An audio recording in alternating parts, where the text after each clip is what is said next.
Isang lihim ng angka ng pilit niyang kinukubli. Mga lihim ng pagkatao nila ang ayaw niyang maging sandata, ngunit pilit binubuhay ang kanyang galit. Ng mga nilalang na may lihim ding katauhan. Hindi sila mapaglapit dahil ramdam ng mga ito ang pagiging banta niya sa pagkatao nila. Siya si Jose, isang sabungerong patas kung lumaban, ngunit laging inaakusahan ng pagiging madaya ng ilang mga sabungerong may inggit sa kanyang mga magagaling na alaga. Bitbit mo na naman ba yung alaga mong tandang? Saan mo na naman ba yan dadalhin? Sabong na naman ba ulit ha, Jose? Yung bisyo mong yan talaga, pwede kayang itigil mo na yan. Tas kilay na uwi ka sa kanya ng kanyang asawang si Amparo. Noon pa man ay ayaw na talaga nito ang sabong. Inuuto na lamang niya para mapayagan pa siya nitong umalis. Hindi rin naman bisyo para sa kanyang ginagawa niya dahil hindi madalas at araw-araw ang pagpunta niya sa sabungan na yon. Isang beses lamang para sa tawag ng pakikisama sa mga katulad niyang kalalakian. Hindi rin siya tumatambay para makipag-inuman. May mas mahalagang paglalaanan ng oras. Marunong rin siyang bumalanse ng kanyang oras sa trabaho. Para sa kanyang pagsasabong niya kanyang pahinga na lamang sa maraming oras na pagtatrabaho niya. Alam mo namang piyesta ngayon sa kabilang baryo, hayaan mo na lamang ako, Amparo. Ito lang naman ang libangan ko eh. Wala naman akong ibang bisyo, hindi ba? Hindi naman ako umiinom, hindi rin ako nagyoyosi. Mabait kaya itong asawa mo. Libangan mo nga pero pinag-iinitan ka ng mga tao dahil dyan. Ayaw ka nilang manalo. Tigilan mo na nga lamang yung bisyo mong yan para naman wala ka ng kaaway. Hindi ko naman to ginagawang bisyo eh. Tuwing may piyesta lang naman akong nagsasabong. Sadyang maraming mainggitin lamang sa paligid. Hayaan mo na lang sila. Basta wag lang nila akong sagarin. Wag lang nila akong abusuhin. Wala namang magiging problema eh. Kaya nga tigilan mo na yan. Umiwas ka sa gulo. Mahirap bang gawin yon? Ang tigas din naman kasi ng ulo mo, Jose. Pagod na ako kakaiwas, Amparo. Nakakaubos ng pasensya. Kung ayaw nila akong tantanan, edi magkasubukan na. Basta wag nila akong banggain sa daanan ko, walang magiging problema. Jose, umayos ka. Ikaw talagang tao ka. Alam mo namang hindi ako natatakot at mahirap akong galitin. Mahaba ang aking pagtitimpi pero pag ako ang inubos nila, pasensyahan kami. Bakit? Sila lang bang may karapatang magliwaliw? Jose naman, bakit ba kasi hindi mo na lang yan tigilan? Ang hirap mo namang pakiusapan. Ikaw na lang ang lumayo sa gulo, parang awa mo naman. Libangan ko nga ito, Amparo. Wala na ba akong karapatan maglibang? Ikaw itong matigas pakiusapan eh. Hayaan mo na lang ako. Minsan lang naman akong nagsasabong eh. Walang magawa ang kanyang asawa. Ayaw niyang papigil at diretso pa rin ang lakad niya patungo sa bungan. Bitbit ang kanyang alagang tandang. Kasabayan niya sa paglalakad patungo sa bungan ang ilan pang mga sabungero. May ibang maayos kausap. May mga masungit. Nakibagay lang naman siya. Kung sino lamang yung maayos kausap, masama ang tingin sa kanya ng iba. Ang iba naman ay nilalayuan siya. Patay mali siya na lamang siya sa mga ginagawa ng mga ito. Kung papansin niya baka lalabas lamang ang kanyang sungay, hindi pa man siya nakapaglaban ng kanyang tandang. Oy, grabe naman itong si Tupe, parang bata. Hayaan mo na lang siya, Jose. Huwag mo na lamang intindihin pa. Ewan ko ba sa mga ito? Uwi ka ni Goyong nang mahuli nito ang masamang tingin ng kapitbahay na si Tupe. Ayos lang, Goyong. Nasanay na ako sa mga tao rito. Ganyan siguro talaga. Bagong salta lamang ako dito eh. Kaya ako dapat ang magpakumbaba. Mabuti na lang talaga mabait ka, Jose. Bugnutin kasi talaga yang si Tupe. Buti nga nauna na. Naintindihan ko. Meron talagang ganun tao. Saan nga po pala kayo galing? Buti dito nyo naisip lumipat sa baryo namin. Taga dito talaga kasi ang aking asawa. Gusto niyang dumito kami. Mabigat kasi ang loob ng pamilya ko sa kanya. Nag-iisa kasi akong anak. Tapos hindi ako mabigyan ng anak ng aking asawa. Naiinsulto na ang asawa ko sa mga parinig ni nanay at tatay sa kanya. Siyempre, ayokong iparamdam sa asawa ko na hindi siya mahalaga sa akin. Porke wala kaming anak. Lagi ko pa rin siyang pipilitin. Kahit na anong mangyari. Ay, grabe naman pala yung kwentong pag-ibig nyo. Nakakahanga. Pero ako nga eh. Matandang binata na, wala man lamang buhay pag-ibig. Ano? Bakit naman? Iniwanan ka ba ng babaeng minahal mo? Kawawa ka naman. Hindi naman, hindi lang talaga pinalad. Ganoon talaga eh. Wala akong swerte sa pag-ibig pero ayos lang. Tanggap ko namang ganito talaga ang aking kapalaran. Ay naku, hanap lang ng hanap, bata ka pa naman. Yung iba nga senior na bago nahanap ang taong nakatakda para sa kanila eh. Tinawanan lamang siya nito. Mabuting bagay na nalihis ang kanilang usapan. Nawala yung init ng ulo niya sa mga kapwa sa bungero niya na sisiga-siga dahil alam na bagong salta lamang siya. Pagdating sa sabungan ay halos puno na ng sabungero at Kristo. Hindi pa nagsisimula ang sabong, ngunit umiikot na ang mga tauhan sa sabungan. Hahanapan na rin niya ng magiging katapatang kanyang alaga at nang makahanap ay agad niyang inilista sa hani ng magsasabong. Panay ang bulungan ng mga kakilala sa kanyang paligid. Mainit talaga ang dugo ng mga ito sa kanya. Hindi naman niya kasalanan kung lagi siyang panalo sa sabong. Lagi niyang kinukondisyon ng kanyang alaga at hindi niya nilalaban ang kanyang mga tandang kung ramdam niyang may kakaiba sa kondisyon ng mga ito. Isang matandang lalaki ang lumapit sa kanya, si Lolo Magno na kapitbahay niya. May bitbit itong tandang na alaga, masama ang timpla ng modo nito ayon sa ekspresyon ng muka. Magpapakitang daya ka niya naman sa baryong ito. Hindi ka niya sana dumayo pa rito sa baryo natin. Siguro ayos lang. Talagang lakas lang ng loob mo eh. Pasensya na po Lolo Magno, sabungan ito para sa lahat ng mga sabungero na kagaya natin. Siguro naman may karapatan din akong makihalubilo sa mga kapwa ko sabungero. Hindi naman siguro eksplosibo o eksklusibo sa inyo ang sabungan, hindi ba? Saka nagbabayad din naman ako ng teripa.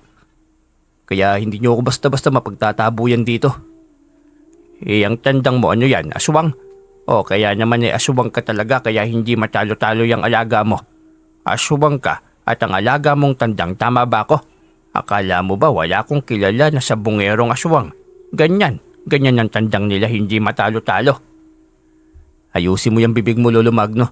Nire-respeto ko ang mga matatanda pero sa kagaya mong matabilang dila. Patawarin ako. Pero hindi ko alam kung saan dadalhin ng pasensya ko yung pag-uudyok nyo sa akin para magalit eh. Nagagalit ka dahil bistado ang katauhan at pandaraya mo. Ganun yon. Ay sos, bakit kasi pupunta-punta pa rito sa kabilang baryo na ito eh. Umalis na po kayo Lolo Magno. Doon po kayo maghanap ng kausap. Yung hindi kayo matatalo. Sa akin lang naman mainit ang ulo mo, di ba? Mas mainam na iwasan nyo na lamang po ako. Dahil ako umiiwas naman po ako sa inyo. Kayo lang itong dikit ng dikit sa akin eh. Hanggat nagkukros ang landas natin sa sabungan, hindi mawawala ang init ng ulo ko sa iyo. Kung ako sa iyo tumigil ka na sa kakasabong para huwag mag-cross pang muli ang ating landas. Ayos din yung kondisyon mo Lolo Magno ah. Kung gaanong kainit lagi ang ulo mo sa akin, eh problema mo na yon. Kahit saang sabungan, susuungin ko dahil karapatan ko yon. Hindi mo pag-aari ang mga sabungan. Kaya hindi mo ko pwedeng pagbawalan.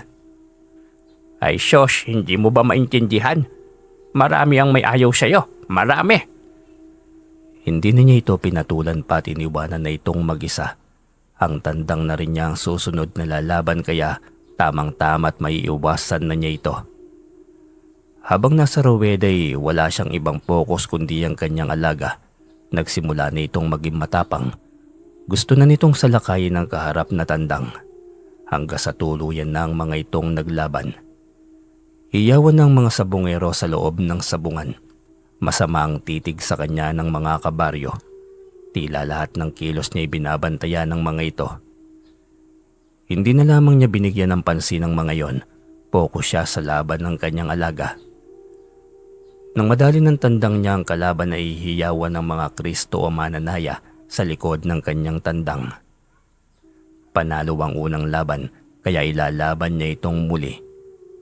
Agad niyang hinanapan ng kalabang muli ang kanyang alaga. Nang may kumasay agad nilang hinanay muli ang alaga para sa laban. Sa pangalawang laban ay panalong muli ang kanyang alaga. Muli na namang nagtaasan ng kilay ng mga kababaryo niya at muli ay nilapitan na naman siya ng matandang si Lolo Magno.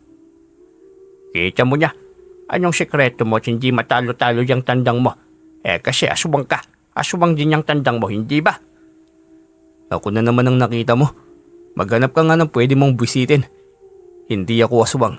Pwede kitang kasuhan kung tutuusin. Di kasuhan mo. Lahat kami ng mga kapitbahay mo duda sa pagkatao na mayroon ka. Lalo na't dayo ka lamang dito sa amin. Antingero ako, Lolo Magno. Pero hindi ako aswang. Maliwanag na po ba? Huwag niyong ibato sa akin ang katauhan na karga-karga niyo. Sus, maniwala kung may anting-anting ka lang. Ang mukhang yan ay hindi mapagkakatiwalaan. Aswang ka. At anong sinasabi mo na karga-karga ko? Abay, umayos ka. Nakakawala ka talaga ng modo, Lolo Magno. Ikaw lamang din ang nagturo sa akin na huwag kang respetuhin. Kung wala kang magandang sasabihin, ay mabuti pa huwag ka na lang lumapit sa akin. Hindi ko kailangan ng pangalipusta mo. Hindi kita titigilan hanggat hindi ka nawawala sa baryo kung saan ako tumanda. Magiging tahimik lang ako kung lilisanin mo ang aking lugar. Hanggat hindi, patuloy kitang bobisitin na kukuha mo ba? Hindi mo pag-aari ang baryo, Camino. Kung ayaw mong tumigil, ako na magpapatigil sa'yo. Total naman perwisyo ko naman talaga sa buhay ng maraming tao. Akala mo ba hindi ko alam? Hindi na niya hinintay na magsalita ito. Iniwanan niya ito. Gulat at may pagtataka sa kung ano ang ibig niyang ipayuwatig. Diretso siyang umuwi ng bahay bitbit ang kanyang biyag.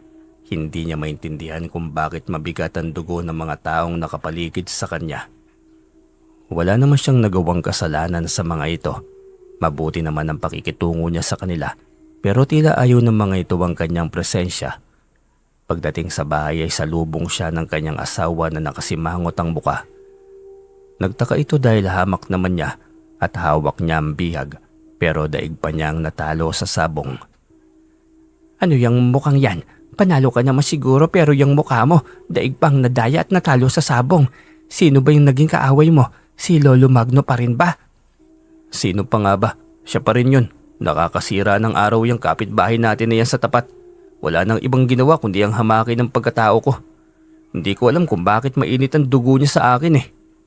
Si Lolo Magno pa rin bang tinutukoy mo? Sino pa nga ba? Siya lang naman lagi ang mainit ang ulo sa akin. Siya kaya yata ang nagpapakalat ng chismis na isa akong asubang eh. Tayo. Na kaya tayo dumayo rito dahil sa asubang tayo. Huwag mo nalang patulan, matanda na yun eh. Akin na yung bihag mo. Ano ba yan? Bakit wala nang mga paayan? Hiningi ng nagkakabit ng tari. Iyon na lamang daw ang bayad sa pagkakabit niya ng tari. Kaya pala, tulungan mo na lang akong linisin ito.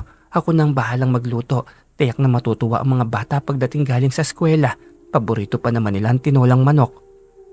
Mauna ka na muna doon sa kusina. Itatali ko lang itong aking alaga. Tapos ay dalawa na tayo ang gagawa niyan. Agad itong pumasok ng kusina bitbit ang biyag. Mabilis naman niyang itinali sa likod ng bahay ang hawak niyang tandang. Hindi na siya makapaghintay pa na gumabi. Gigil na siyang makapaghiganti kay Lolo Magno. Tama ng pagiging walang preno ng bibig nito. Ang pagpapahiya nito sa kanya sa marami.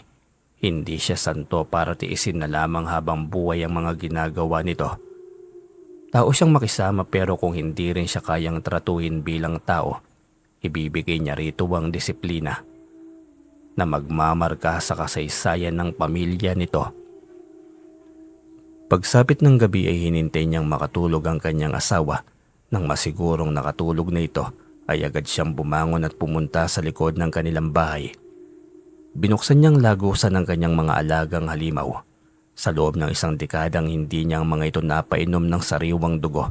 Tiyak na uhaw ang mga ito. Pagkatapos niyang umusal ng orasyon ay isa-isa na ang mga itong lumantad. Matutulis sa mga ngipin ng dalawang nilalang. Kambal na halimaw na minana pa niya sa kanyang lolo na antingero at babaylan. Malaki na ang mga alaga niyang halimaw. Doble ang laki noong huling isang dekadang binuksan niya ang lagusan ng mga ito. Ang buong akala namin ay mananatili kaming nakakulong habang buhay. Mabuti naman at may misyon pa kaming gagampanan sa kamay mo, Agalon. Ayaw ko na rin sana ngunit kalabisan at kailangan nang tapusin ang lahat ng ito. Ayoko nang ikalat pa ng mga taong ito ang hindi magandang imahe tungkol sa akin. Ngayong gabi na ang aking paniningil. Hali kayo dahil ngayong gabi mismo ay ang inyong misyon. Agad niyang hinawakan ng mga ito sa ulo. Umusal siya ng latin at sa isang iglap ay nasa bakuran na sila ng matanda. Hindi niya inasahan ng tagpong yon. Kapwa sila nagkagulatan. Huling-huli niya ang pagtalon nito sa bintana ng bahay nito at nang bumagsak na ito sa lupa ay bigla itong nagpalit ng anyo. Biglang naging pusang itim, malaki at nagbabaga ang mga mata. Hindi niya hinayaang makatakas ito. Muli siyang umusal ng orasyon. Paikot-ikot ito sa kinaroroonan nito hanggang sa bumalik ito sa anyong tao. Hayop ka, ano bang kailangan mo sa akin? Hindi ko inasahan to kaya pala ang lakas mong manira ng pangalan ko. Inaakusa mo sa akin ang pagkatao na mayroon ka. Ang gusto mong palabasin na ako ang masama. Yun pala'y ikaw ang aswang na abusado sa baryong ito. At alam mo na ako ang banta sa buhay na mayroon ka. Sa lihim na pagkatao ng iyong pamilya. Pakawalan mo ko.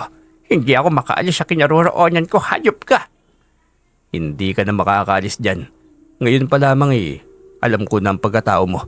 Mas lalong nagkaroon ako ng dahilan para tapusin na ang buhay mong walang silbi sa mundong ito at perwisyo lamang sa marami. Huwag mo akong galitin. Hindi mo kilala kung paano ako magalit. Pagsisisihan mo ang ginawa mong ito sa akin. Mukha namang hindi ka nakakatakot. Ano sa pakiramdam mo ang kaya mong gawin sa akin? Nakikita mo din naman siguro ang aking mga alaga. Hindi mo ba ako tatanungin kung bakit ko sila kasama? Huwag mo akong tinatakot. Kaya ko silang labanan. Anong akala mo sa mga alaga mong yan? Kaya mo ba? Sige, sabi mo Agad niyang inutos sa mga alaga na lapitan nito. Gustong umatras ni Lolo Magno ngunit hindi ito makaalis. Pinagkrus niya ang mga kamay niya habang relax na nanonood sa laban ng kanyang mga alaga at ng aswang na si Lolo Magno. Hayop ka! Paalisin mo ko dito! Hindi ako makaalis! Harapin mo sila, matapang ka hindi ba? Ilabas mo rin ang kapangyarihan mo bilang aswang.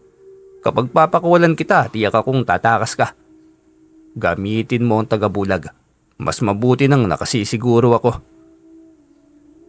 Gigil na gigil siya sa matandang walang pagsisisi. Gayunpaman, kahit pagsisi pa ito, ay hindi niya rin ito mapapatawad pa.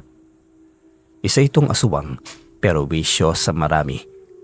Kaya hindi na kailangang bigyan ng pagkakataon. Inutos niya sa mga alaga na umpisahan ng lapain ito. Biglang naging anyong aswang si Lolo Magno, ngunit hindi ito alintana ng kanyang mga alaga. Tuloy-tuloy lamang ang mga ito sa pag-atake. Lumalaban si Lolo Magno ngunit masyado itong dihado sa dalawa niyang alagang halimaw. Walang magawa ito kahit anong paglaban ang gagawin nito. Mas malakas ang kanyang mga alaga. Sabi mo hindi ba malakas ka? Sige lang, lumaban ka pa. Parang nanghihina ka na Mukhang lumalabas na talaga ang ating katandaan Pakawalan mo na ako. Kapag malaman ito ng aking anak, magsisisi ka. Hindi ka titigilan nun maging ang iyong asawa. Hindi na epektibo yung pananakot mo sa akin. Pasensya ka na. Hindi ka nga nagsisisi. Ako pa bang magmamakaawa? Katapusan mo ng matanda kang mayabang ka. Ilang sandali pa'y inumpisahan na itong lapain ng kanyang alaga. Hiyaw ito ng hiyaw, ngunit kahit asawa nito'y hindi ito marinig. Ilang sandali pa'y tuluyan ng nagkanda sugat-sugat ang buo nitong katawan. Hindi ito tinigilan ng kanyang mga alaga hanggang sa tuluyan ng maging buto ang matanda. Ganyan dapat ang nangyayari sa mga kagaya mo. Ang lakas mong mangbintang. Yun pala ikaw naman talaga itong aswang. Isang perwisyo sa komunidad. Kaya ang dapat sa'yo at sa pamilya mo, mamaalam na. Aniya, muli niyang dinala pa uwi ng bahay ang kanyang mga alaga. Pagdating ng bahay ay ibinalik niya sa kulungan ng dalawa. Pumasok siya sa bahay na parang walang nangyari. Yun ang dapat ginagawa sa mga taong malakas manira ng kapwa. Ngunit ang mga ito lamang din palang nagtataglay ng pagkataong pilit na binabato sa iba. Kinabukasan, maaga pa lamang ay maingay na ang kabilang bahay Ang lakas ng iyak ng matandang asawa ni Lolo Magno nang silipin niya mula sa bintana ay pinagkakaguluhan na ng mga tao ang mga buto at bungo ng matanda na itinira ng kanyang mga alaga.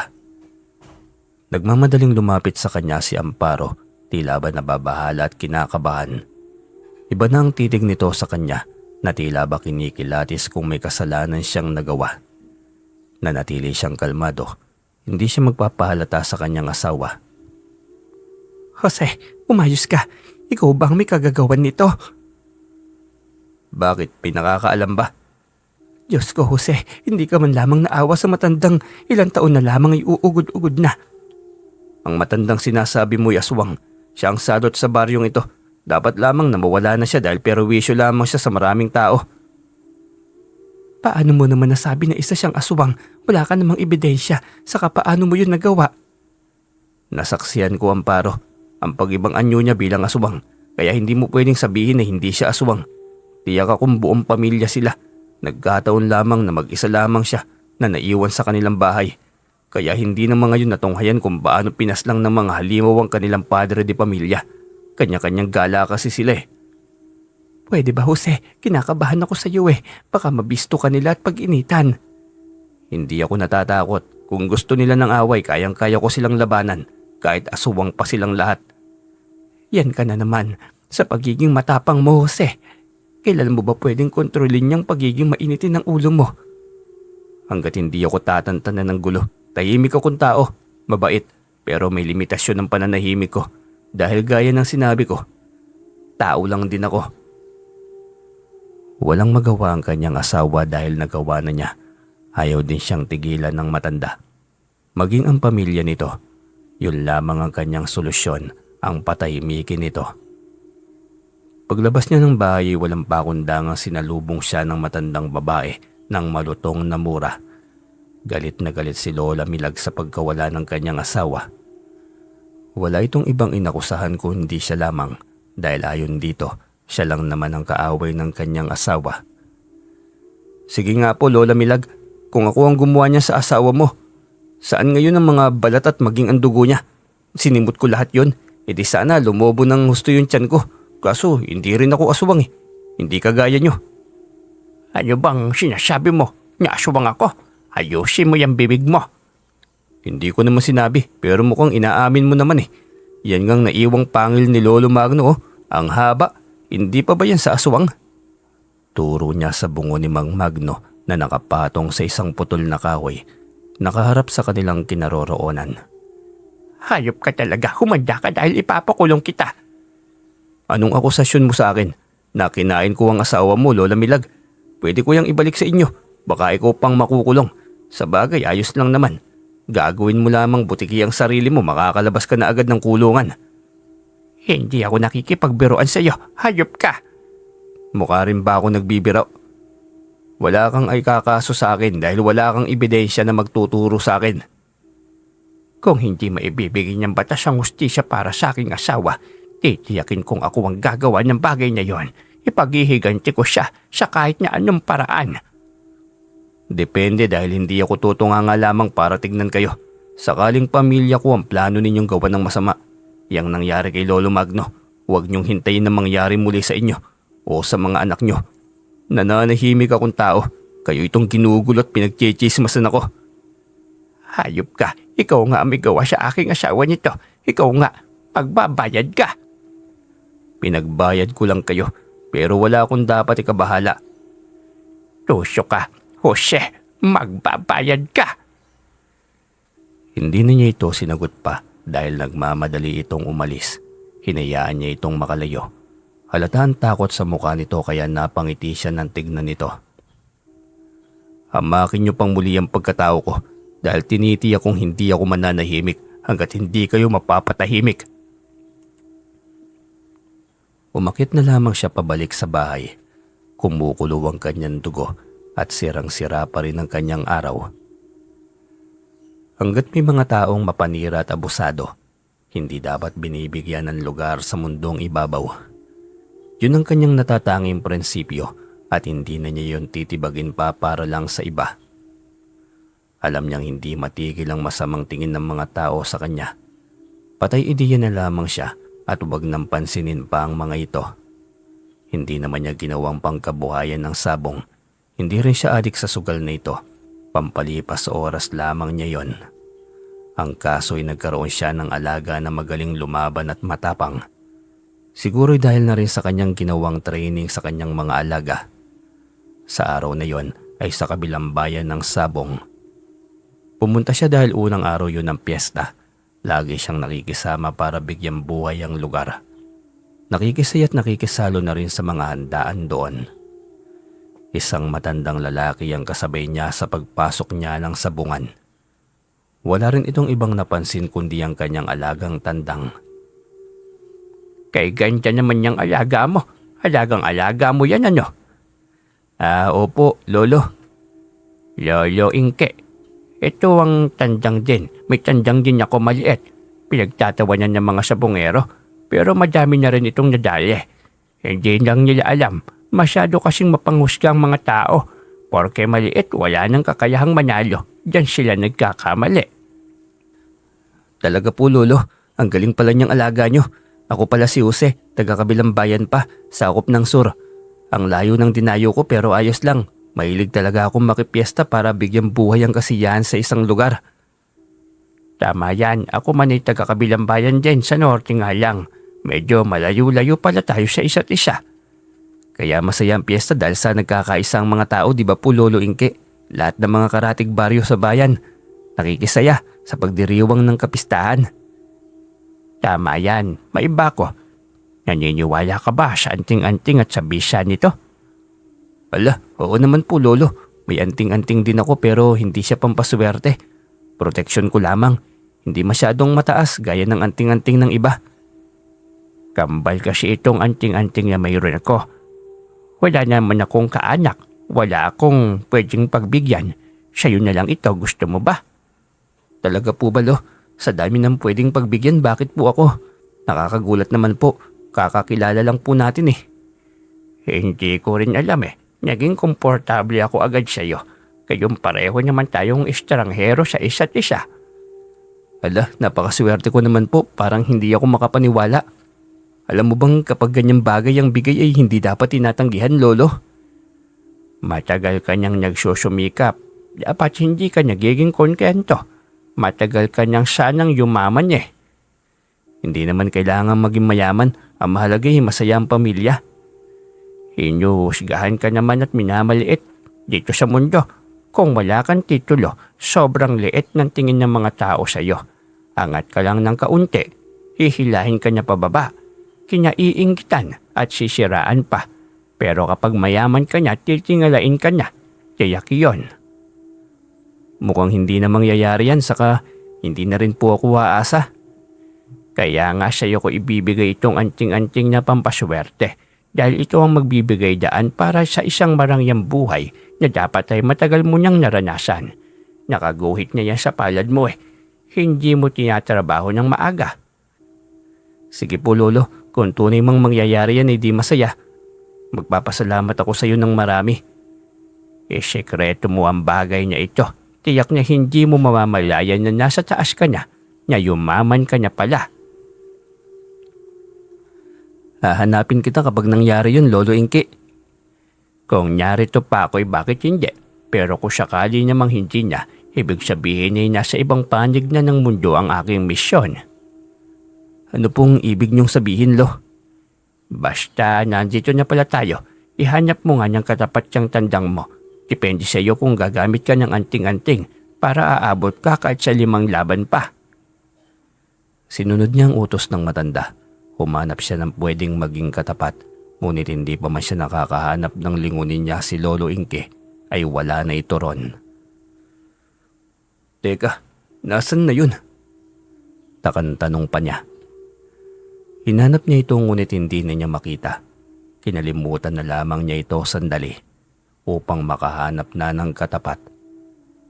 Pagkatapos makahanap ng katapat ay sinubukan niyang ikutin muli ang buong buluwagan ng sabungan upang mahanap si Lolo Inke. Ngunit talagang wala na ito. Nakatatlong laban siya ng kanyang alaga gamit ang anting-anting na bigay ng matanda. Nais sana niya itong bigyan ng kanyang panalo ngunit wala na ito. Nahiwagaan tuloy siya sa pagkatao ng matanda. Tao nga kaya yung kausap ko na matanda, baka engkanto yun ah. Tanong pa niya sa kanyang sarili. Umuwi siyang malakihan dalang panalo, ngunit malaki rin ang katanungan sa isipan. Sadya lang kayang pinadala si Lolo Inke para magbigay sa kanya ng bagay na yon, na ayon dito'y magbibigay sa kanya ng yaman. Pagdating sa bahay ay nadatnan niya si Amparo na mabigat ang muka. Ano yung mukha niyan? Ano na naman bang problema? Sino ang problema kamo? Alam mo Jose, nakakapagod ng rumispeto sa mga matatanda na hindi naman karespeto. Si Lola Milag na naman ba? Ikaw na naman ang pinuntirya ng matandang yon. Sabi ko naman sa iyo hindi talaga mananahimik ang matandang yan. Ano bang naging kasalanan natin sa kanila? Bakit hindi tayo tinitigilan ng mga yon? Pinagchismisan pa na mga aswang tayo. Yung katabing bahay natin ang nagsabi sa akin. Yan na naman, pinatulan mo naman. Kaya malakas man chismis yan dahil sa sila talagang tunay ng mga aswang. Aba, hindi pwedeng basta na lang sila sisira ng mga pangalan natin, Jose. Pwede tayo magdemanda. Paninirang puro yung ginagawa nila sa atin, gayong wala namang katotohanan. Wag na, lalaki lang ang gulo. Hayaan mo na lang. Ang mahalagay hindi yan totoo. Hayaan mo dahil lalabas din ang katotohanan. Isasabit ko sila mismo sa bakuran nila para patunayan na sila talagang salot sa baryong ito. Ewan ko lang Jose, pero palala na ng palala ang paninira nila sa atin. Parang wala nang pagsidla ng natitirang pasensya ko Kailangan mong magpasensya. Ako na ang kikilos para bigyan ng mga yon ng leksyon. Kulang pa yata ang nangyari kay Lolo Magno. Nako, mga babae pa naman silang lahat. Matatabil ang mga dila. Kaya ko ang dapat napapatol kasi mga babae kami. Sobra na sila Inuubos nila ang pasensya ko. Hindi Amparo, huwag kang gumaya sa kanila. May panahon para sa mga yan. Sinasabi ko sa iyo, tiyak ako mapapahiya sila. Hindi sumagot si Amparo. Mabigat pa rin ang mukha nito. Magiging tahimik din yung utak mo, Amparo. Anya sa utak niya. Hindi niya pwedeng sabihin dito ang kanyang plano. Tiyak natututol naman ito. Sa likod ng bahay habang naglilinis siya ng kanyang bihag, gano'n na lamang ang gulat niya nang biglang magsalita si Lola Milag sa kanyang harapan. Aba, may lalapain na naman ang isang may lihim na katauhan. Sino na naman siguro ang magiging biktima mo? Bigla-bigla ka na lang sumusulpot. Masyado mo lang binubuko ang sarili mo Gusto mo ba ng isa? Yan, lapain mo. Pwede mo namang hingin. Hindi yun nang gugulat ka pa. Sabay tapon niya ng tandang sa bakuran ng bahay nito. Napasunod ang tingin nito sa kanyang itinapon na tandang. Nanlaki ang mga mata. Hindi makapaniwala sa kanyang ginawa. Ngunit mabilis din itong nakahumat naggalit-galitan. Hoy, anong akala mo sa akin, aswang? Kayong mag-asawang aswang. Akala nyo hindi alam na marami yan. Anong akala mo? Hindi ko alam. Kahit magmamatigas ka lang aminin, kahit ilang ulit mong baligtarin ang sitwasyon, sinasabi ko sa iyo, ilalantad ko isang araw ang katauhan na mayroon kayo. Hindi mo ako matatakot, baguhan ka lang sa lugar namin. Baluwarte namin ang lugar na ito. Huwag kang magsiga-sigaan. Alam ko, ikaw, matagal ka nang abusado sa baryong ito. Kaya ka galit sa akin. Kayo ng buo mong pamilya. Yun ay dahil banta ako sa pagkatao ninyo. Hindi ba? Kaya niyo ako pinag-iinitan. Hindi totoo yan. Banta ka sa bayang ito. Kaya kung ako sa'yo, umalis ka na rito. Hindi nararapat sa lugar na ito ang katulad mo. Nakukuha mo ba? Balang araw kayo ang mawawala sa lugar na ito. Dahil ang lugar na ito ay para lamang sa mga tao. Hindi dapat naririto at nakikisali ang mga nilalang ng dilim. Naiintindihan mo ba? Galit itong tumalikod. Ngunit ang ikinatawa niya ay ang pagbalik nitong bigla sabay pulot sa bihag na itinapon niya rito. Nakakatawa na nakakainis. Nagpapapansin lamang yata ito para makakuha ng kapiraso ng kanyang bihag. Kinabukasan ay muli siyang bumalik ng sabungan. Umaasang makikitang muli si Lolo Inke, ngunit hindi na yun muling nangyari. Kaya malaking palaisipan sa kanya kung saan na nga ba ang matanda, kung bakit buo agad ang tiwala nito sa kanya para pagkalooban siya ng isang bagay. Pilit niya na lamang itong nilimot, lalong nawala sa kanyang isipan ng matanda nang biglang may magsalita sa kanyang paligid. Mukhang naghahanap ka ng pwedeng lumaban sa tandang mo. Nakahanap ka na ba? Hindi pa eh, sa tandang mo kaya, ilalaban mo ba yung tandang mo sa alaga ko kung ayos lang naman? Ayos, sige, ihahanay natin itong ating alaga. Ano bang pangalan mo? Ako nga pala si Jose. Ayos, ako si Satur. Huwag mo kong kalimutan, Satur lagi. Ayos po. Tugon niya. May sasiga ito kung magsalita, ngunit patay mali siya sa paraan ng pakikipag-usap dito. Kalmado pa rin siya hanggang sa may mahimigan siyang katimbre ng boses nito. Kung hindi siya nagkakamali ay magkamag-anak ang mga ito. Pilit niyang inaalala ang boses nito ngunit hindi niya maalala. Kinalimutan niya na lamang yon at pumwesto na lamang siya. Nag-focus siya. Naihani na ang kanilang tandang sa maglalaban.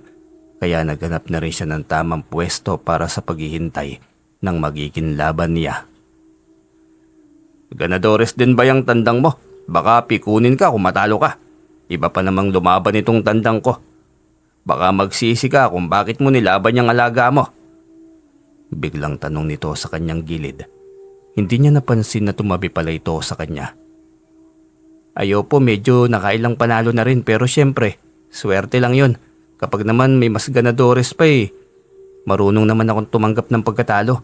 Ayos lang naman sa akin. Ganun talaga, sabong ito eh. Hindi ko alam kung tandang ko ba ang dihado o ang tandang ng kalaban. Ganun ba? Tignan natin mamaya kung hanggang saan ang galing ng alaga mo at kung talagang hindi ka pikunin. Hindi siya nagsalita. Hinayaan niya na lamang ito. Nandiyan na naman ang tono ng kayabangan, ngunit hindi niya kailangang patulan ng ganong ugali. Nagdesisyon siyang labanan ito nang hindi gumagamit ng anting-anting. Hinayaan lamang nalalaban ang kanyang tandang ayon sa training na mayroon ito. Magaling ang kanyang alagang tandang kaya tiwala siyang kaya nitong lumaban nang hindi na kailangan pa ng anting-anting. Matapos ang ilang laban ay ang kanilang tandang na ang maglalaban. Sisiw yung tandang mo sa alaga ko. Baka iiyak ka pag matalo yung alaga mo. Sigurado ka bang hindi ka magsisisi na sa akin mo nilaban yan? Hindi naman po ako bata para umiyak. Kanina pa po kayo nagyayabang. Tingin nyo sa sarili nyo magaling na talaga no? Nayayabangan ka ba sa akin? Ha! May nakapagsabi rin kasi sa akin na mayabang ka. Mukhang hindi lang mayabang, pikunin din. Wala akong pwedeng ipagyabang sa sarili ko. Kayo itong parang may ipong galit sa akin eh. Ayos lang po ba kayo? Muli itong tumawa. Tinitigan siya. Tila may nais sabihin ngunit biglang tinawag sila ng sentensyador. Bilisan mo na. Mauna ka, Satur. Dito na ako sa kaliwa. Sige, bahala ka. Sabi mo eh. Pagkasenyas ng sentensyador ay sabay nilang inilapag ang kanilang tandang. Mas lalong naging malakas ang loob nito. Tahimik lamang siyang pinapanood ang dalawang tandang. Bigla siyang naalarma. Kakaiba ang bangis ng alaga ng kanyang kalaban. Hindi siya nagpahalata ngunit nababahala siya. Tiyak na tatalunin ng kalaban ng kanyang alaga. Halos hindi ito bumababa sa ruweda. Lipad lamang ito ng lipad. Maging ang kanyang alagay napapagod kakahabol dito. Nakikita mo ba ang kaibahan ng alaga natin, di ba? Malayong malayo ang kilos ng alaga ko sa alaga mo, ano? Hindi pa naman tapos ang laban. Huwag ka munang maging kampante, Satur. Hindi ba halatang dihado na masyado yung alaga mo? Pinaglalaroan ng tandang ko yung alaga mo eh. Mukhang dismayado ka na nga. Hindi mo lang maamin. Ayos lang po, manahimik muna kayo. Ang ingay nyo eh. Sobra-sobrang yabang nyo. Napipikon na siya. Ramdam niya yon. Mas lalo lamang naging maingay ang kaharap ng matamaan ng tari ng tandang nito, ang kanyang alaga. Biglang nanghina ang kanyang tuhod. Hindi siya makapaniwala. Sa lahat ng tandang niya ito ang pinakamagaling. Paanong natalo ito ng kalaban? Ilang sandali pa'y tuluyan na nga itong nangisay. Talo ang tandang niya sa tandang ni Satur. Tila nananadya ang lalaki ngunit hindi niya ito pinatulan. Natural lamang ang matalo dahil hindi immortal ang hawak niyang tandang. Pinaramdam niya rito na ayos lamang ang matalo. Sabong kasi yon, isang sugal, maaaring panalo at maaaring talo. Babawi na lang ako sa susunod. Tapos na yata ang swerte ko. Binabati kita sa tour. Magaling yan tandang mo. Mukhang wala ka ng swerte pagdating sa sabong. Tatapusin ko na yung yabang mo. Wala naman akong pinagyayabang. Gaya ng sinabi ko, sugal ito. Hindi mo alam kung kanino papabor ang swerte. Huwag sanang mainit ang ulo mo sa akin. Panalo ka naman, di ba? Bakit parang may kinikimkim ka pa rin galit sa akin? Ang dami mong sinabi. Hihintayin kita dito bukas. Siguro naman, hindi ka pa naman naduduwag na kalabanin ako, di ba? Ano, tandang mo ulit laban sa akin tandang. Kung talagang pinag-iinitan mo ko, hindi naman ako atras. Lalaban pa rin ako sa tour. Hintayin mo ako dito bukas. Kahit mauna ka sa akin ng kaunti, sinisiguro ko sa iyong maaga rin ako. Ganyan ang gusto ko, malakas ang loob. Gusto ko kasing makita kung paano ka mapikon, lalo na kapag naubos ko na yung mga tandang mo. Talagang mainit ang ulo nyo sa akin, ano? Ano naman kayang naging kasalanan ko sa inyo? Tandang lang naman yun ah. Natalo na ba kita dati? Kaya ka ganyan, naghihiganti ka. Tandang lang po ang magkalaban, hindi po tayo. Ang dami mong sinasabi. Umuwi ka na. Halos pagtabuyan siya nito kaya tumalikod na siya ng walang paalam. Isa lamang ang nasa isipan niya, ang muling gamitin ng anting-anting na bigay ni Lolo Inky. Ipapakita niya kay Sator na hindi siya ganoon kadaling matalo. Kinabukasan ay maaga siyang naganda. Ayaw niyang isipin ni Sator na naduduwag siya. Pangatlong araw pa lamang yon ng sabong sa piyesta. Marami pa siyang magiging laban. Lalo na kay Sator na hindi lamang sa tandang niya mainit kundi maging sa kanya na rin. Pagdating sa sabungan ni naroon na ito, halatang ang pagdating niyang inaabangan nun. Ayos, ganyan nga. Natutuwa ako dahil hindi mo ako binigo. Wala pang nakahanay na ilalaban. Mukhang nauna tayo. Kaya ang mga tandang natin ang unang sasabak sa ruweda. Ayos din ba yun sa'yo? Oo naman, walang problema. Tandang lang naman ang maglalaban eh. Aba, matapang. Nakakatuwa nga naman. Napakakampante mo masyado sa tour. Gaya ng sinasabi ko palagi, sugal ito. Kaya wag mong akuin lagi ang corona. Kinakabahan ka na ba? Nakita mo ang alaga kung paano lumaban. Tingin mo ba, may makakatalo pa sa alaga ko? Tignan na lang natin mamaya sa tour. Masakit sa tenga niyang kayabangan eh. Iba pa rin kung pinapatunayan. Sinasabi mo bang mayabang ako? Bakit hindi mo ba nakita yung alaga ko? Magaling yun ah. Wala naman akong sinabi na ikaw, bakit nararamdaman mo ba? Sira ulo ka pala eh. Mukhang gusto mo talaga mag-init yung ulo ko ah. Akma siya nitong susuntukin ngunit nanatili siyang kalmado lamang. Hindi ako nagpunta rito para makipagsuntukan sa tao. Nakakaya sa mga kapwa ko sa bungero. Sa tagal ko nang nagsasabong, ngayon pa talaga ako maghahanap ng kasuntukan. Pasalamat ka maraming tao. Lagi mo nalang pinakukulo ang aking dugo. Kaya nga nagtataka ako eh. Parang may itinatago kang galit sa akin. Hindi pa naman siguro tayo nagkita dati, hindi ba? Hindi ito sumagot. Tinitigan lamang siya. Tila ba may nais sabihin ngunit nagpipigil lamang. Padami na ng padami ang mga sabungero at Kristo hanggang sa tuluyan na nga mag-umpisa ang laro. Nauna ang kanilang tandang sa lahat ng mga inihahanay para maglaban. Sabi nilang binitiwan ng kani-kanilang alaga. Malawak pa ang ngiti ni Sator pagkalapag at unang laban sa kanilang alaga. Huwag kang kukura, Pose. Mas mainam na makikita mo ang lahat ng eksena. Hindi ako bulag, Sator. Manood ka lang dyan dahil manonood din naman ako. Hindi pa nga, nasasaktan ka na eh. Mukhang hindi pa naman ako apektado, Sator. Baka bumaligtad yung bao. Magyayabang ka pa rin ba? Wala akong dapat ipagyabang dahil makikita sa tandang ko kung gaano siya kagaling lumaban. Eh, yung tandang mo may laban ba? Meron, Sator. Magugulat ka na lang. Ngumuwi ito nang makita ang naging laban ng dalawang tandang. Hindi na to naimik at halos hindi na nakurap sa sobrang gulat. Napalo kip-kip na lamang siyang tinitignan ng reaksyon ng kaharap. Hindi na ito kumibo pa at hindi na alis ang tingin sa kanilang alagang naglalaban. Hindi ito totoo. Paanong nangyaring may mas magaling pa sa aking alaga? Ginulat ba kita? Parang sa kidlat kong kumilos ang aking alaga. Lamang na lamang sa alaga mo. Nilalaro lamang niya kanina ang alaga mo. Yan na talaga siya. Anong pandaraya ito? Nilagyan mo siguro ng lason ng aking alaga. Ganon. Simula kanina ikaw lamang ang may hawak niyang tandang mo, hindi ba? Gusto mo bang akusahan pa rin yung sarili mo? Hindi ito maaari. Hindi maaaring matalo ang alaga ko. Hinayaan lamang niya ito sa mga reaksyon nito. Hindi na ito kumibo pa hanggang sa madali ng dalawang sunod na saksakan dibdib ng tandang nito.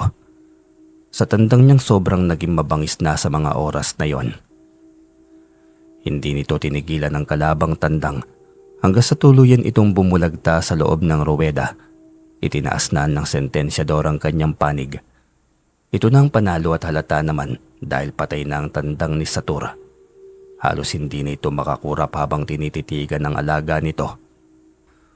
Paanong nangyaring namatay agad ang aking alaga? Dinadaya niyo ang labang ito. Sentensyador, ano ito? Abay, saan bang banda nakita mo ang pandaraya?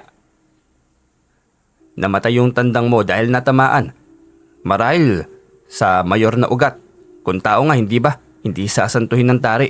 Yan pa kayang manok lamang. Sinabutahin niyo ang aking alaga. Hindi ko ito matatanggap. Magaling ang tandang na alaga ko, hindi siya basta-basta mamamatay. Nailing na lamang ang sentensyador habang sumenyas sa mga kasamahan sa sabungan na palabasin na ito. Tahimik na rin siyang kinuha ang kanyang alaga matapos kalasan ng tari ng mananari. Tuwang-tuwa siyang umuwi, bitbit ang kanyang alaga at bihag. Nadatnan niya ang asawang si Amparo na naglilinis ng bakuran. Nang makita siya nitong may hawak na bihag ay nagmadali na itong sinalubong siya. Butit panalo ka ulit, talo ka kasi kahapon. Teka lang naman Jose, napansin ko lang ngayon mukhang inaraw-araw mo na yung sabong ah. Dati naman isa lang ayos na. Hayaan mo na muna Amparo, ngayon lang naman ito eh.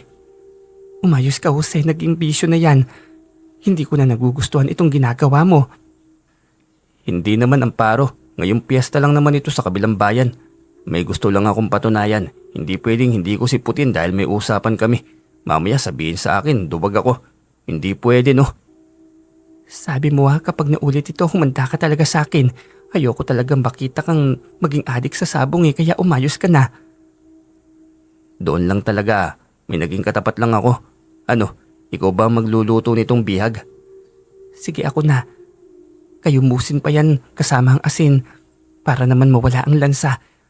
Kinukuha ko pa dyan yung mga anit-anit na malansa sa karne. Sige Amparo, magpapahinga lang ako muna saglit sa sala. Makikinood na rin ang balita. Hintayin mo na lang doon ang kape, ipagtitimpla kita para naman makapag-relax ka ng gusto. Salamat naman kung ganun. Diretso na siya sa sala at binuksan ang telebisyon. Hindi nagtagal lumapit na rin ang kanyang asawa.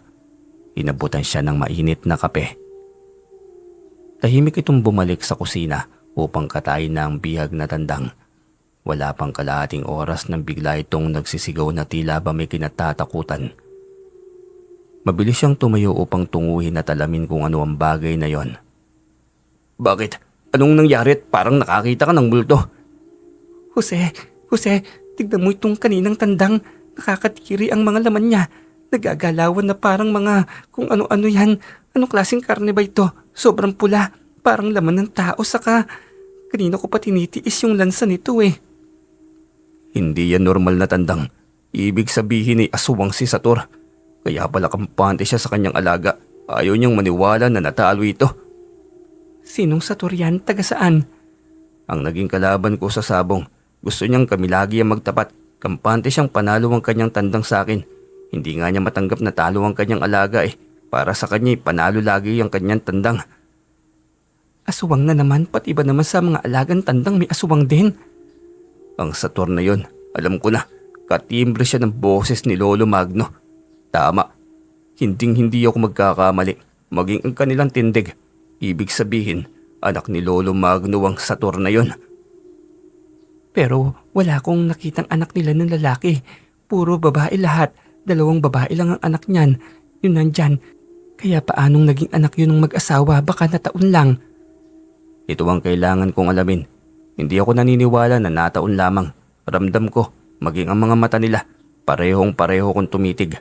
Tama, anak talaga siya ni Lolo Magno, hindi ako magkakamali. Ewan ko sa'yo, paano to? Ilibing mo nga ito, nakakadiri eh. Tumitigas na yung sikmura ko sa sobrang pagtitiis.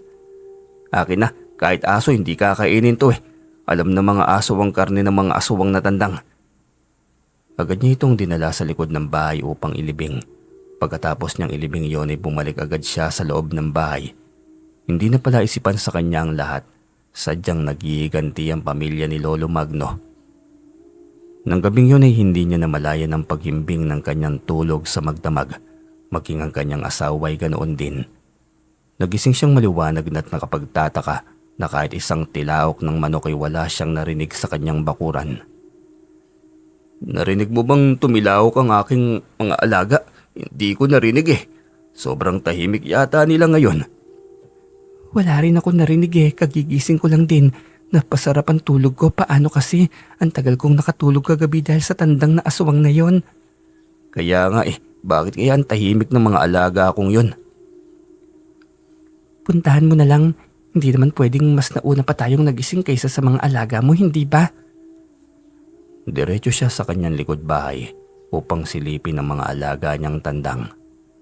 Ganoon na lamang ang gulat niya nang makita ang mga alaga. Kahit isa sa mga ito'y walang natira, pare-parehong wala ng mga buhay. Wasak ang tiyan ng mga ito. Nawawala ang mga lamang loob. Nagkalat din ang ilang mga bituka na nilalangaw at nangangamoy. Hayop ka! Pagbabayaran mo ito. Alam ko kung sino ka. Sino bang pinagmumumura mo dyan, Jose? Ang ingay mo ah. Papalapit ito sa kanyang kinaroroonan. Tignan mo ang ginawa ng hayop na asumang sa mga alaga ko. Inubos nilang lahat ng aking mga alaga. Wala man lamang iniwan kahit isa. Nako, anong nangyayari sa mga yan? Sinong may gawa niyan? Aso ba? Napatakip ng ilong si Amparo habang tinitignan ng mga alaga. Nagulat din ito at hindi mawari kung paano yun nagawa ng isang nilalang na tila bang may galit sa kanila. Hindi ito makatiis kaya pumasok ito pabalik sa loob ng bahay. Ilang sandali pa'y namataan ni Jose ang isang pamilyar na buka sa bahay ni Lola Milag. Nanliit ang kanyang mga mata. Sabi na nga ba't anak ni Lola Milag si Satur? Saktong napalingon ito sa kanya. Nakangiti pa ito nang nilapitan siya. Akalain mo nga naman, ang liit pala talaga ng mundo ano.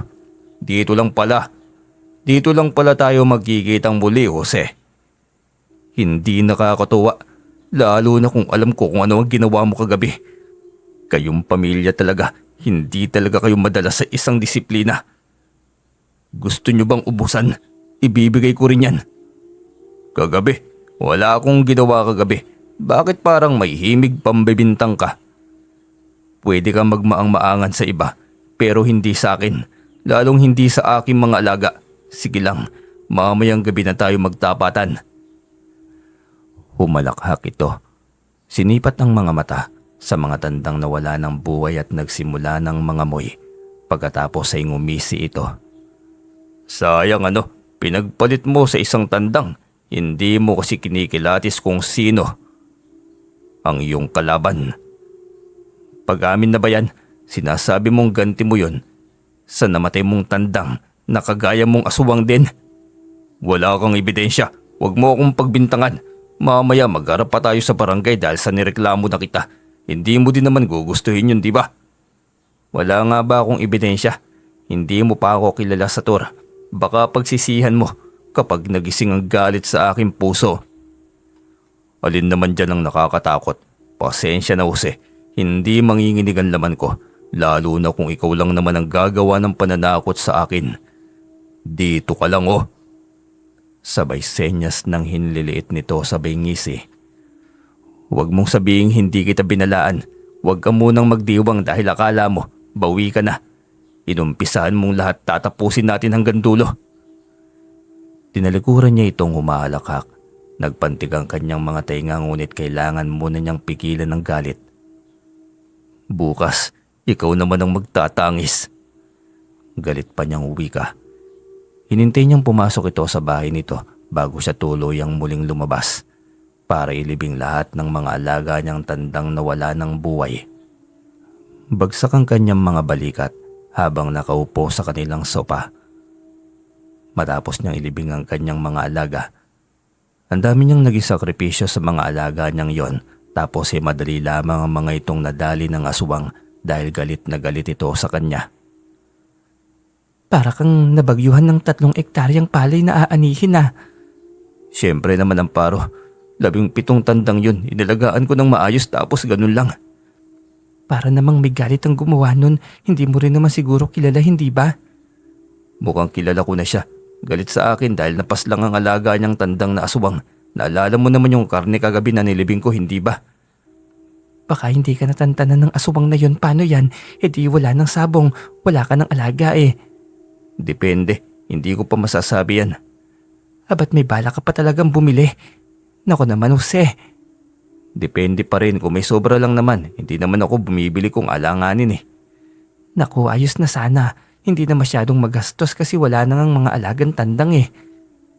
Hindi na siya sumagot pa. Punteriya niya sa gabing yon si Lola Milag. Sinimulan na din ng mga ito. Tatapusin niya para matira matibay.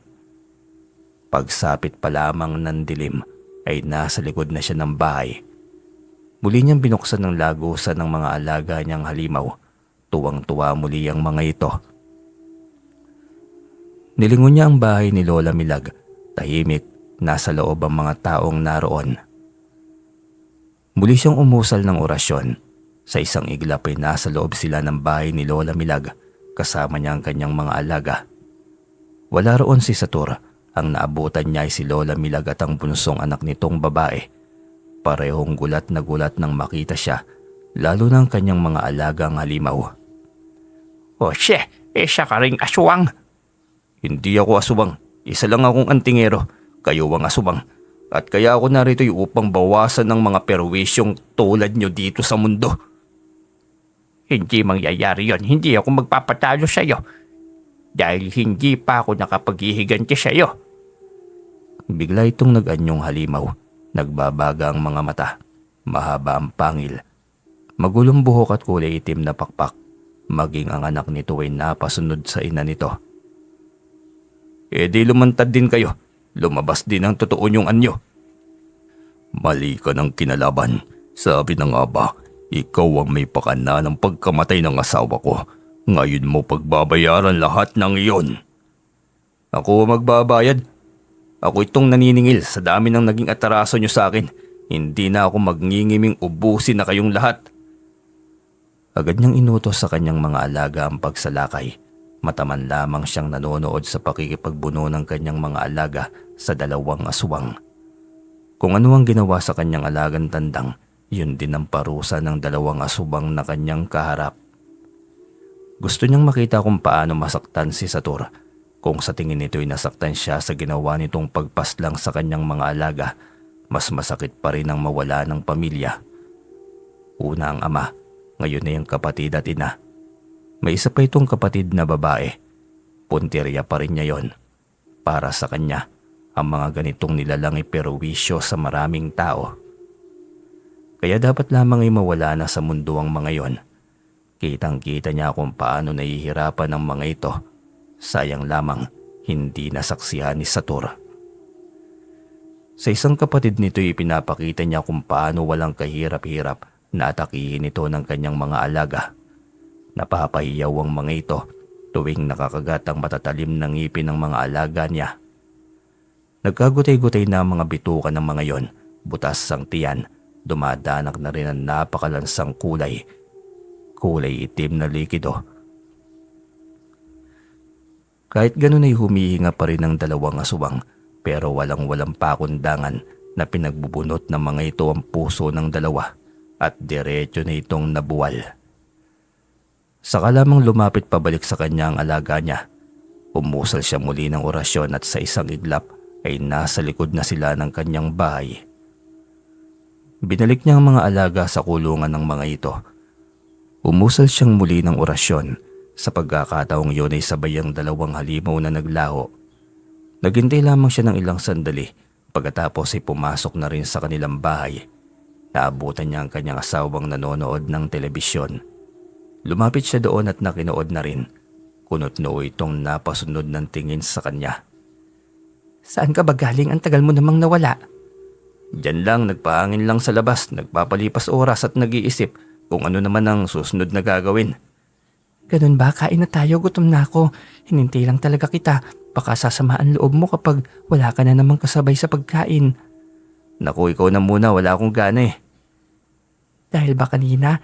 Nakakadiri nga naman pero kaninang umaga pa yun eh. Kumain ka na nga ng tanghalian. Nitong gabi rin, mas nakakadiri. Anong nitong gabi? Wala ka namang mga alaga ah. May nangyari na naman ba nitong gabing ito? Hindi. Ibig kong sabihin, nitong gabi muli ko na namang naaalala. Mga alaga ko yun, di ba? Kaya malamang. May soft drinks naman doon saka huwag mo na lang isipin. Masyado mo naman dinidibdib eh. Hindi Amparo, ang totoo'y busog pa ako, yun lang yun. Pagsisinungaling pa niya. Ang totoo'y nakakadiri pa rin para sa kanyang aktubal niyang nasaksiyan ang paglapa ng kanyang mga alagang halimaw sa dalawang aswang. Hindi niya pwedeng sabihin yon kay Amparo. Nagpaalam na lamang itong mauuna ng kumain. Pagkatapos nitong kumain ay sinarado niyang lahat ng parte ng bahay. Kahit gagamitan man sila ng itim na mahika para mapalalim ang tulog, hindi naman ito makakapasok dahil sarado lahat. Bukod doon ay bawat sulok ng kanilang bahay ay may proteksyon. Kung walang aswang ang makakapasok, talagang walang aswang. Nanatiling tahimik ang kabilang bahay, ibig sabihin ay wala pa ring tao. Hindi pa dumating si Satur at ang kapatid nito kung saan man ang mga ito nagpunta. Kanina pa kita napapansin na haatake na naman bang mga aswang? Parang sinisiguro mo talagang wala makakapasok na aswang ah. Mahirap nang maisahan tayo ng mga yon. Minsan kasi napapalalim tayo ng tulog at napapailalim din tayo sa kanilang kapangyarihan. Kaya kahit inaatake ng paligid natin, tulog mantika pa rin tayo. Katulad ng nangyari sa ating mga alaga kanina. May kasalanan ka ba sa isang aswang? Hindi naman yata atake ang isang aswang ng halos gabi-gabi kung wala kang atraso sa kanila. Yung biyag na aswang, hindi mo ba naalala yun? Yun ang dahilan. Yun lang talaga dahil dapat bawi na yun diba? Inubos na niya lahat ng mga alaga mo eh. Huwag tayong bakampante, aswang nga hindi ba? Hindi niya sinabi rito ang lahat ang tungkol sa mga kapitbahay na aswang na unti-unting ginawang pagkain ng kanyang mga alaga. Madaling araw na rin siyang nagising dahil sa ingay ng kapitbahay. Magkasabay ang sigaw ng babae at lalaki. Tiyak siyang si Satur at kapatid nitong babae yon. Umuwi na ang mga ito at natagpuan na wala ng buhay at katawan ng kanyang ina at kapatid. Nilingon niya si Amparo. Tulog mantika pa rin ito. Hindi ito nagising sa ingay ng kapitbahay. Nagabang lamang siya kung ano ang posibleng gagawin ng mga yon. Mahabang pagtatangis tapos ay katahimikan. Nanatili siya sa pagmamatsyag hanggang sa nagulat at diretso ng napabangon nang biglang may bumagsak sa kanilang bubungan. Kahit ganoon kalakas ang kalabog ay tulog mantika pa rin ang kanyang asawa. Humuni ito ng mabangis. Kinukuskus ang bubong. Ang unang isa lamang na nilalang ay naging dalawa na. Agad siyang lumabas upang harapin ang mga ito. Siniguro niyang nakakandado ang pinto bago niya iwanan. Sa likod ng bahay siya dumaan upang diretsyong pakawalan ng dalawa niyang alagang halimaw. Naramdaman ng dalawang nilalang sa bubong ang kanilang presensya kaya bumaba ang mga ito. Hinarap silang tatlo ng kanyang alaga. Parehong galit ang mga yon, ngunit relax lamang siyang tumitig sa mga ito. Alam kong ikaw yan, Satur. Kumusta naman? Masakit ba? Hindi mo ba inaasahan na posible yung mangyari sa pamilya mo, sa magulang at sa kapatid mo? Sabi ko na, ikaw ang may kagagawan. May alaga ka palang halimaw. Natakot ko ba kayo? Para talaga sa inyo ang mga alaga akong ito. Ang kanilang pagkain ay sa mga katulad niyong mga aswang. Tiyak ako naniningil na mga yan, nang gigigil at gustong gusto ng umatake. Pues, uunahan ko sila.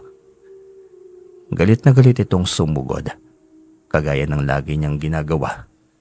Tamang panonood lamang kung paano unti-unting manghina ang mga ito sa atake ng kanyang mga alaga. Sige lang, labanan mo kung kaya mo. Umanda ka sa akin pagkatapos nito. Babalatan kita ng buhay. Uunahin kong kainin yung balat mo bago ang laman mo. Hanip, edi para kang kumakain ng isda niyan. Pero pasensya na, sa mga alaga ko pa lang mahihirapan ka na. Huwag ka lang umasa na makakahawak ka sa akin. Bilang na ang oras mo. Hindi, lalaban ako. Papaslangin ko ang mga ito. Kung sila ng mga magulang at kapatid mo hindi nagtagumpay, sa tingin mo, ano lamang ang lamang mo sa kanila para mailaban mo ang iyong sarili? Walang salita nitong sinugod ang kanyang alaga. Sumunod ang kapatid nito. Muli na naman siyang nanood na tila pabalik-balik na eksena sa pelikula. At sa huli ay nilapa lamang din ang mga yon. Wala din naman pala yung tapang ninyo eh. Inutusan niya ang kanyang mga alaga na hakutin ang mga buto sa kabilang bahay. Wala nang aswang na mga kapitbahay na laging perwisyo sa kanila. Tuluyan ng tumahimik ang magulo nilang buhay dahil sa pamilyang yon na tingin sa kanya ay banta sa buhay ng mga ito. Yun ay dahil sa pamilyang mga ito ng aswang at siya at ang halimaw ng mga alaga niya ang manunugis ng mga ito. Patuloy siya sa kanyang sabong. Ang naipon niyang panalo'y pinagtayo niya ng tindahan. Nagkataon na walang malaking tindahan sa kanilang baryo kaya biglang dinumog ang kanilang tindahan. Lumaki at nagkaroon siya ng mga tauhan. Nakabili sila ng malawak na lupain. Nagkaroon ng malawak na manukan. Maraming nagtiwala sa kanyang mga kalidad na tandang panabong. Doon niya napagtanto ang sinabi sa kanya ng matandang misteryoso noon. Hindi nga niya namalayan, yumayaman na pala sila. At dahil wala silang anak ay nagdesisyon na lamang silang mag-ampon. Salamat sa pagpayag mo na mag-ampon tayo, Jose. Simula nang dumating sa atin si Baby Diyos, pakiramdam ko'y kumpleto na ang buhay ko. Naiintindihan ko, Amparo. Huwag kang magkalala dahil mamahalin natin ang batang yan hanggang sa paglaki niya. Ibibigay natin sa kanya ang lahat ng kanyang mga kailangan. Walang alangan. Salamat, Jose. Ang buong akala ko'y hindi na ito mangyayari. Bakit naman hindi kung ito ang paraan para maging kumpleto ang pamilya ko? Kahit ano gagawin ko basta legal. Walang problema. Pasensya ka na, Jose. Hindi talaga kita mabigyan ng anak galing sa aking sinapupunan. Huwag mo nang isipin ang bagay na yan. Kontento ako sa iyo. Sa kung ano tayo ngayon. Hindi galing sa matres mo si Diyos pero nagkaisang puso natin para mahalin siya at ituring na tunay na sa atin. Salamat, Jose. Ang swerte ko naman sa iyo. Dahil swerte rin ako sa iyo. Swerte tayo sa isa't isa, asawa ko. Kaya nga tayo ang tinadhana sa isa't isa at kamatayan lamang ang magpapahiwalay sa ating dalawa. Napangiti si Amparo sa may yakap sa kanya. Isa rin ito sa hamon nila sa buhay na ang pagkakaroon ng anak. Pero hindi niya yun ginawang dahilan para lukuhin ng kanyang asawa. Marami pa rin matitinong bagay ang kailangang isaalang-alang. Kaya laging piliin ang desisyon na tama sa positibong paraan. Sa buhay ay maraming pagdadaanan. Hindi sila ang magpapasuko sa iyo. Sa iyong mga pangarap, sirain ka man ng mga tao sa paligid mo, mananatili kang maging matatag para sa mga pangarap mo. Bali hanggang dito na lamang po ang kwento, mga ka-DM. Maraming salamat po sa inyo.